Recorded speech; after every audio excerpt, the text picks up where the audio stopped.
Berger dans le Attention, dos. ça peut être jouable ça. À l'extérieur, oui, Antonio, bon manière de balle qui va chercher Alofa. Alofa les appuis face à Brismac. Il tergiverse, il revient dans le centre du terrain. Alofa avec des appuis fous lui aussi. Il a bousculé toute la défense de Castres et a gagné quelques mètres précieux. Et ce ballon qui tarde à sortir, pas dynamique. Et au sol, ballon gratté, récupéré avec Caballero. Il va décaler à l'extérieur. Il y a Grosso qui met les vitesses, qui met les câbles face à le refus sur Jean-Pascal Barra qui est allé me chercher. Grosso, le retour intérieur, l'essai, il s'est fait tout seul. Rémi Grosso, il a débloqué ce match. Un essai venu d'un turnover qui a profité au Castré. Et 80 mètres plus loin, il y a le premier essai du match, signé Rémi Grosso. Ah, c'est énorme, et cette contre-attaque récupérée sur un ballon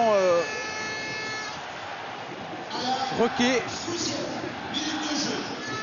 Vous allez le voir, c'est face à Ali qui fait le tour, je crois. Il est dans l'axe, il a carrément le droit de récupérer le ballon. Après, Rémi Thalès, c'est un 3 contre 1, 3 contre 2, magnifiquement bien joué évidemment. Et puis on donne très vite à Grosso qui mystifie justement Barak, l'arrière de La Rochelle, pour finir en terre promise. Bravo à lui, il est en pleine forme, Grosso. Ouais, Sébastien, sur ce geste décisif, Grosso qui va aller chercher Barak avec le raffut.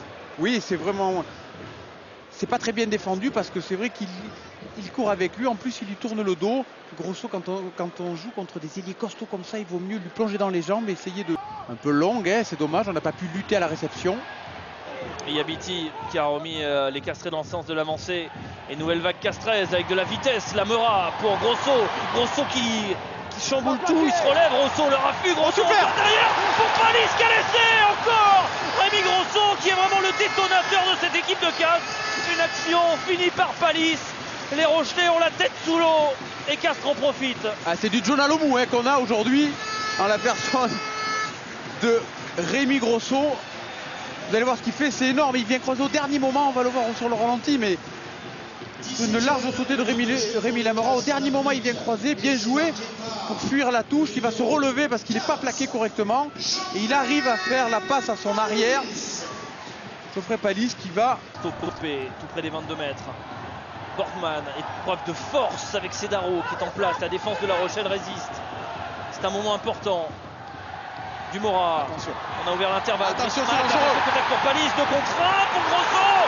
Cette fois-ci, Grosso est récompensé. Il l'a peut-être joué sur une jambe, mais il finit l'action, Rémi Grosso. 4e essai Castré. Castres qui décroche à nouveau le point de bonus offensif. Ouais, super action. La Rochelle a bien défendu pourtant. Elle s'est arc-boutée. Elle a plié vraiment au bout d'un énième temps de jeu Castré. Et c'est incroyable hein, parce qu'il venait juste de se retourner vers son banc pour demander le changement, qu'il n'en pouvait plus. Il avait demandé à ses entraîneurs d'être remplacé. Et là, il s'est tourné, il a vu que l'action... Et il y avait un bon coup à jouer de son côté. Et il est parti sur une jambe, comme vous l'avez dit, et bien lui en a pris. Ouais. Bien joué, les 3 quarts, les avants, tout le monde joue dans le bon tempo, le bon timing.